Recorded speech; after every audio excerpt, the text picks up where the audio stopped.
Assalamualaikum warahmatullahi wabarakatuh. Kepada yang terhormat Bapak Dr. Arman Magister Pendidikan selaku dosen pengampu mata kuliah media pembelajaran berbasis ICT.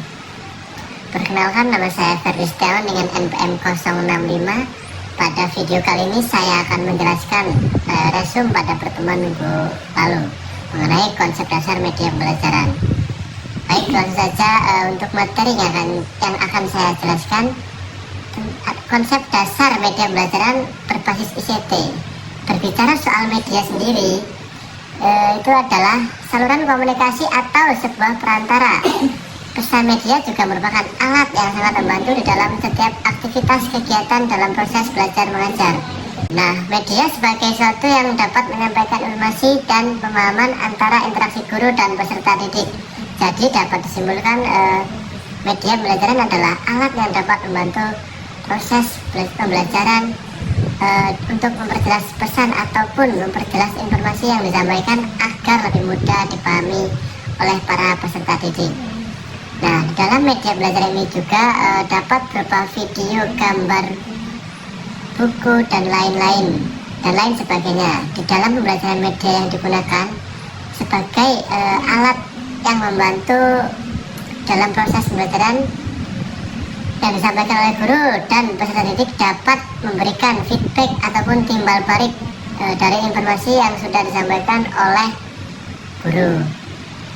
Nah, tetapi di dalam pelaksanaan belajar mengajar tersebut ada beberapa hambatan ataupun noise, yaitu seperti adanya kebisingan ataupun keributan lainnya.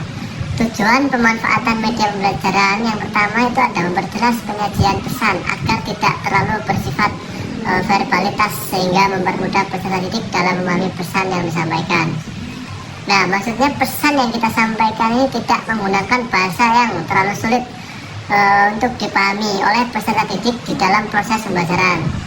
Nah, artinya media atau bahasa yang digunakan itu harus yang mudah dipahami oleh peserta didik. Kemudian yang kedua itu ada mengatasi keterbatasan ruang dan waktu. Ruang dan gaya indera, maksudnya itu tidak semua benda ataupun objek peristiwa harus dibawa. Gak mungkin juga kita membawa masuk gajah ke dalam kelas. Nah, dari situ kita bisa memanfaatkan media pembelajaran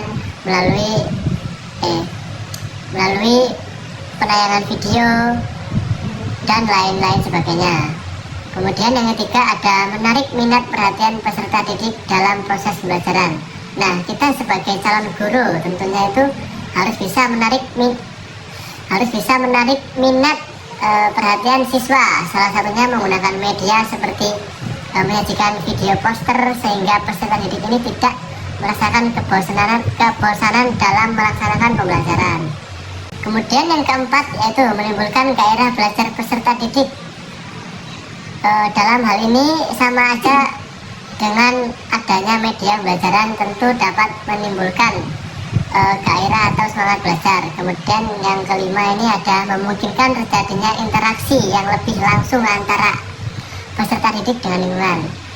Dan kenyataan jadi anak-anak bisa belajar bukan hanya dari buku ataupun guru, tetapi juga pengalaman langsung dan dari dunia sekitar mereka. Misalnya mereka juga bisa pergi ke kebun melihat tanaman dan tumbuh-tumbuhan, mungkin merawatnya sendiri.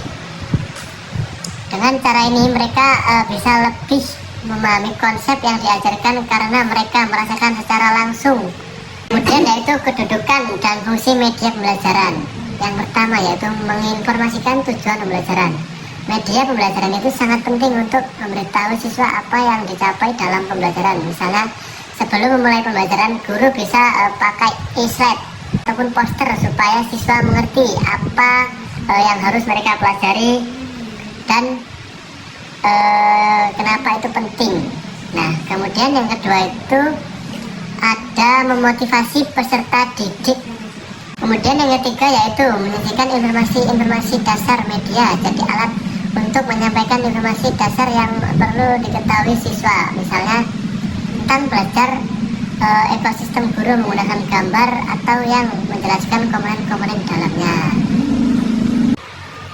Baik, mungkin itu saja yang dapat saya sampaikan. Kurang lebihnya saya mohon maaf. Saya akhiri. Wabillahi taufiq walhidayah. Wassalamualaikum.